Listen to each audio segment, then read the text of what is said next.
अच्छा, तो integration by parts में मैंने बताया ये फॉर्मूला होता है सिंपल सा। इसको अप्लाई कैसे करते हैं, असल में वही मेन है। फॉर्मूला याद करने की जरूरत नहीं है। अब इसमें जब भी हमारे पास, मैंने बताया कब यूज करते हैं, when you have two different types of functions. मतलब जब इंटीग्रेशन भी है, सॉरी इंटीग्रेशन कह रहा हूँ, एक्सपोनेंशियल फंक्शन भी है और वो भी है, एल्जेब्रिक भी है, लॉग्स वाला और ट्रिग्नोमेट्री दोनों आ रहा है। तो ये जब मसले में आ जाते हैं ना, तो तब हम ये असल में लाते हैं।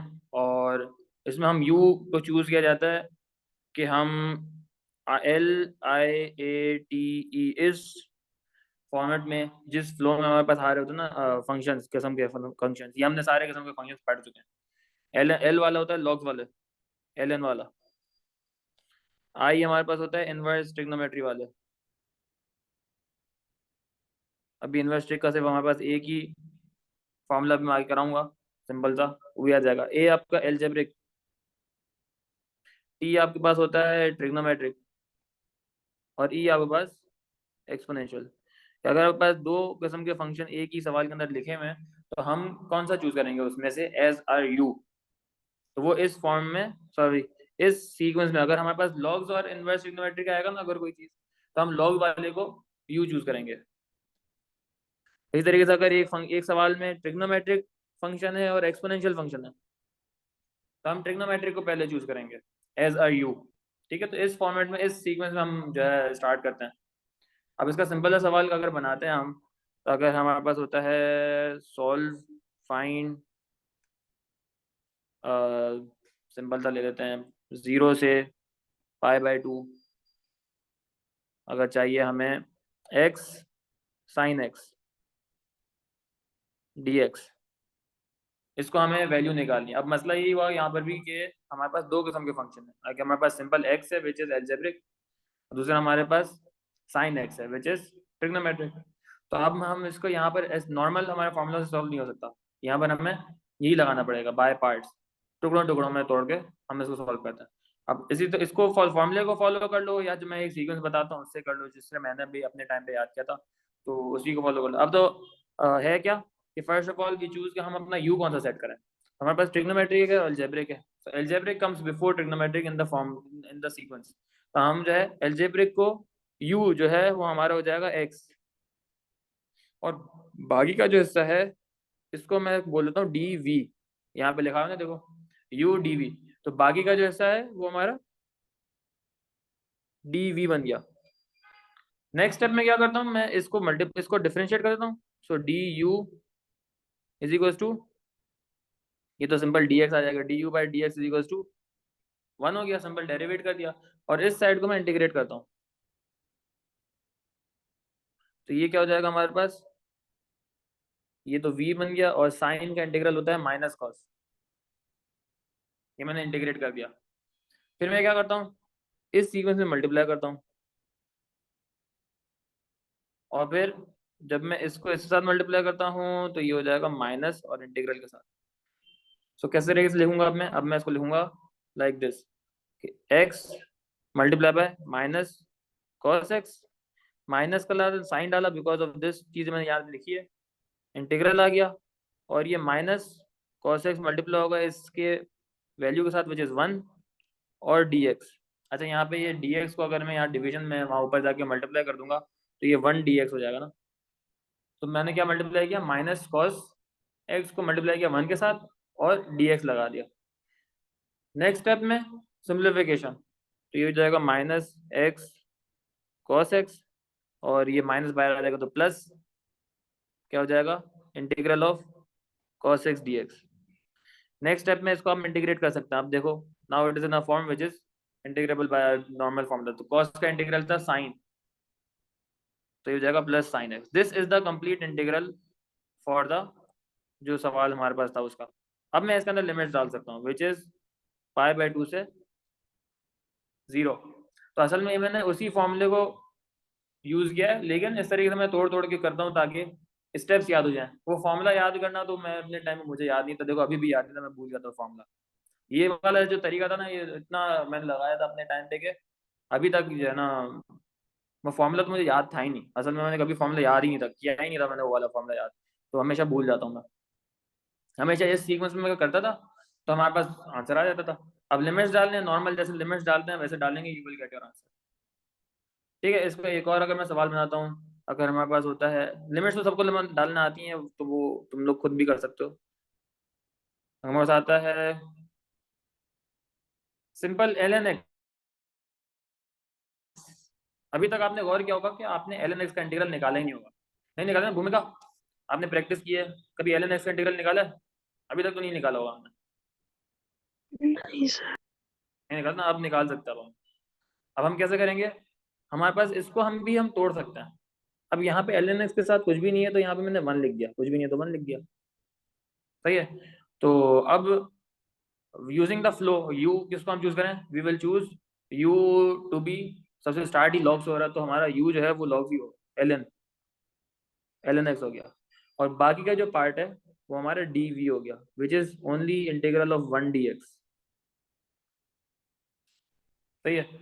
फिर इसको मैं वो करता हूँ, जब डिफरेंशिएट करता हूँ तो ये डी यू, एल एन का डिफरेंशियल आपको पता है 1/x डी एक्स आ जाएगा, क्योंकि वहां लेफ्ट साइड पे डिनोमिनेटर में डी एक्स है, यहाँ पे ऊपर आके हो गया। और राइट साइड को मैं इंटीग्रेट कर दूंगा दोनों साइड पर, तो ये v is equal to one, कोई भी कांस्टेंट है, कांस्टेंट का इंटीग्रल जो है वो सिंपल वेरिएबल आ जाएगा।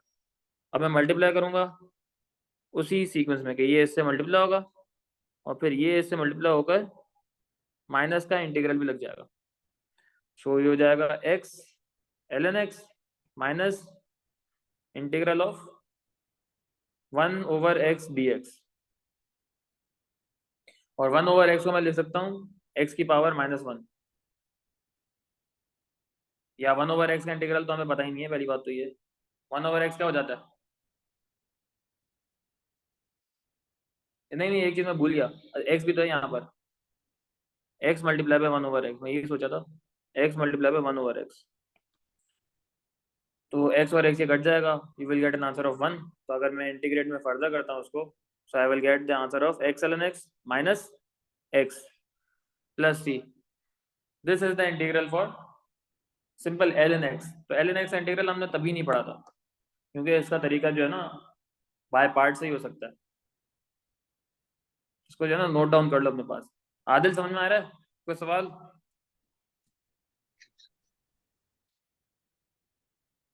घूमेगा, कोई सवाल है तो पूछ लो।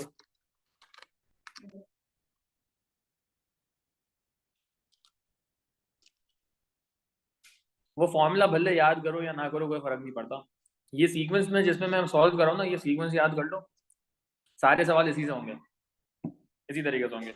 ये LIATE भी याद करना है, और ये सीक्वेंस जिसमें मैं ये जो चार निकाल रहा हूँ ना, इसको याद कर लो। बाकी तो इसको अप्लाई करते रहना है, करते रहना है, करते रहना है, बस ये तरीका दिमाग में बिठा लो, रट्टा मार लो।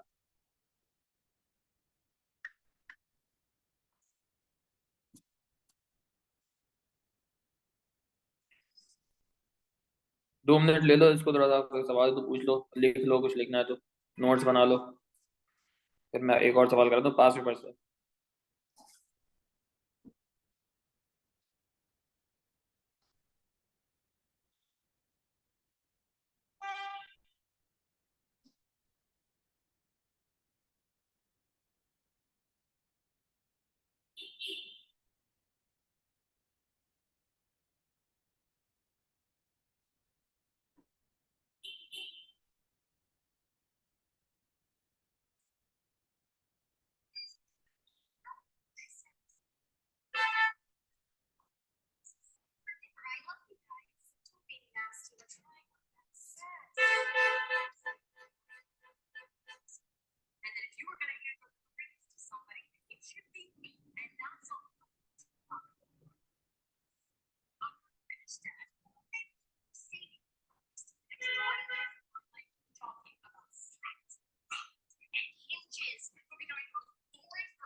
चलो अगला करा रहा हूँ मैं पास पेपर से, बाय पार्ट्स।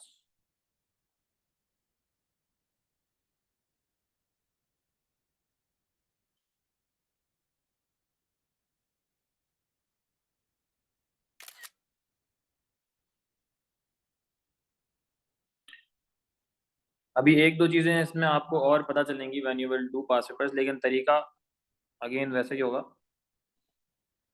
अच्छा, वॉल्यूम वगैरह जो था एएस में हमने पढ़ा था, वो भी भूलना नहीं है आपने कुछ भी, सब काम का ही है। वो चीज़ें भी अप्लाई होंगी, ठीक है। एएस की सारी चीज़ें अप्लाई हो सकती हैं, तो वो पूछेगा नहीं, डायरेक्ट लगाना है। इक्वेशन ऑफ टेंजेंट वगैरह निकालना, तो वो तो डिफरेंशिएशन का पार्ट है, part 2 is of our concern, क्योंकि उसमें इंटीग्रेशन आ रही है। Find by integration the volume of the solid obtained when the region R is rotated completely about the x axis. तो वॉल्यूम है, तो वॉल्यूम के लिए हमेशा क्या करते थे हम, लिमिट्स लगाते थे, फंक्शन का स्क्वायर कर देते, पाई से मल्टीप्लाई कर देते और इंटीग्रेट कर देते थे। This was for the volume around the x axis. Function का स्क्वायर पाई से मल्टीप्लाई किया और integrate with respect to x. और मुझे लोअर लिमिट नहीं पता ना, लोअर लिमिट निकालने के लिए I will have to substitute my value of y as 0। तो जब मैं y 0 रखता हूँ तो मेरे पास x का आंसर आ जाएगा x की पावर 1/2 इज इक्वल टू 0 और ln x is equal to 0। तो x का आंसर तो एक तो 0 ही आ गया, डेफिनेटली यहाँ पर भी 0 से कट कर रहा है। दूसरा हमारे पास आ जाएगा x is equal to e की power 0 which is equal to 1। So this is the value 1. So now I know the limits which is 0 to 1 and y का square मतलब function का square. This means that I have to integrate it. Integrate what? I have to integrate x का x की power half का power square कर देंगे तो 1 हो जाएगा x1 और ln x का whole square dx। तो इस एक्सप्रेशन को असल में मुझे इंटीग्रेट करना है। अब मैं क्या करूंगा, सोचूंगा कि भाई मैं u, ये अगेन दो अलग अलग फंक्शन है, तो मैं सोचूंगा कि मैं u किसको लूंगा। तो ln वाला याद होना चाहिए कि ln को हम u लेते हैं, लेकिन इसमें भी हमें दो दफा इंटीग्रेट करना पड़ेगा, पता है। चलो देखते हैं, बताता हूँ क्या क्या हो सकता है। आहिस्ता आहिस्ता पास से पास जब हम करते हैं तो चीज़ें खुलती हो जाती हैं और ज़्यादा बेहतर। So now you know that your u should be ln वाला। सो ln x होल स्क्वायर। इसके पीछे भी आप सोचोगे, क्योंकि अगर आप u जो है x को लोगे ना, तो ये दूसरा पार्ट रह जाएगा, you have to integrate that part. तो ln का इंटीग्रल तो आप लोगों को आता ही नहीं है ना, पहली बात तो ये। इस तरीके से भी सोच सकते हो ना। तो नाउ डिफरेंशिएट करेंगे तो ये डी यू पावर आ जाएगी नीचे, पावर हो गई एक कम, और अंदर का डिफरेंशियल बाहर, सो 1/x आ जाएगा और मल्टीप्लाई बाय डी एक्स। और इस साइड में जब मैंने इंटीग्रेट कर दिया तो ये हो जाएगा v is equal to x square upon 2। अब क्रॉस में मल्टीप्लाई और फिर ये यहाँ मल्टीप्लाई और विद अ नेगेटिव इंटीग्रल, तो ये हो जाएगा x square upon 2 ln x का square minus integral x square upon 2 multiply by 2/x ln x और dx। तो ये क्या हो जाएगा, इसको ऐसे ही सिंप्लीफाई नहीं करना, इसको तो ऐसे ही रहना है, माइनस ये सिंप्लीफाई हो जाएगा अब, तो ये हो जाएगा, ये 2 और 2 भी कट जाएगा, x ln x अब गया। अब देखो एक ln कम हो गया, लेकिन still you have to integrate it by parts again, क्योंकि लेफ्ट साइड तो चलो ठीक है, ये इंटीग्रेट हो चुकी है सही से, ये वाला स्टिल इसके ऊपर एक इंटीग्रल लगा हुआ है, और यहाँ पर अगेन जो है दो फंक्शन आ रहे हैं x और ln x। तो एक चीज आपने गौर ये की कि ओरिजिनल फंक्शन में ln x स्क्वायर था, तो एक दफा पार्ट बाय पार्ट लगाया तो एक पावर कम हो गई, तो जब मैं एक और दफा करूंगा तो ये खत्म ही हो जाएगा ना। तो अब मैं फर्दर वापस सॉल्व करने के लिए I will take my u as, क्या लूंगा, u मेरा हो गया अगेन ln x, और ये x dx, सॉरी क्या हो जाएगा, dv is equal to x dx, फिर du is equal to 1/x dx, और इंटीग्रेट यहाँ पे करेंगे दोनों साइड पर, तो ये हो जाएगा v is equal to x square over 2। फिर अगेन ये यहाँ से मल्टीप्लाई, फिर इसके साथ ये नेगेटिव और इंटीग्रल। फिर नेक्स्ट स्टेप में हम क्या करेंगे, x square upon 2 ln x whole square minus, क्योंकि ये minus was part of the original, ये वाला चीज। फिर जो राइट साइड पर जो रह गया उसकी जगह पर हमारे पास ये पूरा इंटीग्रल आ रहा है, ln x square upon 2 ln x minus integral of x square upon 2 multiply by 1/x। अब देखो हो जाएगा, इसको अगेन ऐसे ही रहने देते हैं, बस लंबी तो अब होगी, A2 में आ गए हो तो जाहिर सी बात है थोड़ा बहुत तो एक ब्रैकेट को भी खोल दो, ये x और ये एक्स स्क्वायर भी बाहर आ जाएगा, और सॉरी एक्स स्क्वायर नहीं 1x रह जाएगा, और 1/2 को भी बाहर निकाल लो, तो ये negative negative positive 1/2 integral of x dx। अब ये पूरा यहीं पे छाप देना, ये हो जाएगा प्लस 1/2 एक्स स्क्वायर अपॉन 2। ये कंप्लीट हमारा इंटीग्रल हो गया।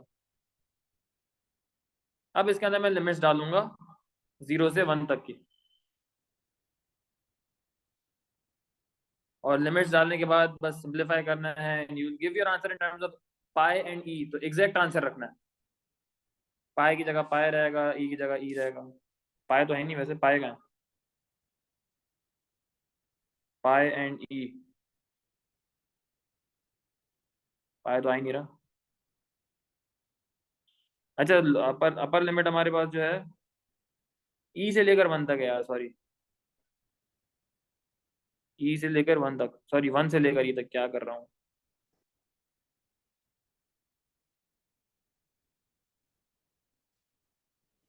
1 से लेकर ई तक है,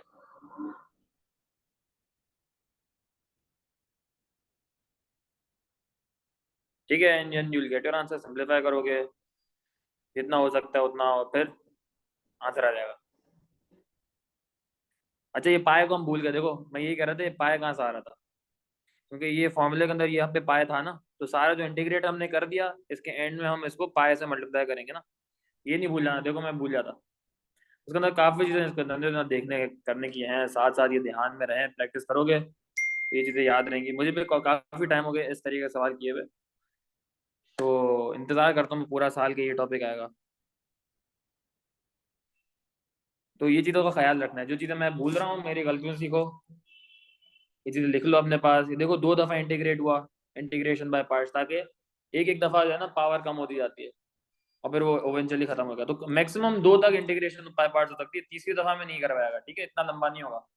सवाल होते हैं वैसे भी, ये चलता ही रहे चलता ही रहे, लेकिन हमारा जो होगा ना मैक्सिमम 2 स्टेप्स में इंटीग्रेशन बाय पार्ट्स में सॉल्व हो जाएगा, इसके ऊपर नहीं होगा। ठीक है, भूमिका समझ में आ गया, क्लियर है। आदिल, जी सर। जी इसके मैं पास पेपर शेयर करता हूँ तुम लोगों को ग्रुप पे। इसकी प्रैक्टिस चाहिए भाई, इसको हल्का नहीं लेना, पहले ही बता रहा हूँ, इसको हल्का नहीं लेना। प्लस माइनस की गलतियां हो जाती हैं, बहुत चीजें यहाँ पे जो ना सिंप्लीफिकेशन में मसला हो जाता है। देखो यहाँ पे एल एन भी लग रहा है, सब सिंप्लीफाई कर रहे होंगे तो एल एन के लॉज भी आपको याद होनी चाहिए, लॉग्स वाले चीजें। अलजेब्रा तो आपके अच्छी होनी ही चाहिए, तो सारी चीजें लग रही होती हैं, इसलिए इंपॉर्टेंट टॉपिक्स हैं, तो इसको रिविजन करो, पार्ट प्रैक्टिस करो, पुराने टॉपिक्स में इश्यूज हैं तो वो सॉल्व करो पहले, ठीक है। और मैं मुझे मैसेज डाल दो एक ग्रुप पे कि ताकि मैं इसके पास में अभी भेज दूँ, वरना मैं भूल जाऊंगा, मेरी अगली क्लास ही है इसके बाद नेक्स्ट। ठीक है, इंशाल्लाह फिर मिलते हैं नेक्स्ट क्लास में, होपफुली फ्राइडे। फ्राइडे को हमारा बस एक और फॉर्मूला रह गया इंटीग्रेशन का, इनवर्स ट्रिग्नोमेट्री का, टेन इनवर्स का, वो मैं समझा दूंगा, टॉपिक खत्म है पास से। बस आप लोग करके रखो, सवाल वगैरह पूछो तो फिर हम नेक्स्ट क्लास में डिस्कस कर लेंगे, ठीक है। इंशाल्लाह फिर मिलते हैं नेक्स्ट क्लास में। अल्लाह हाफिज, अल्लाह हाफिज।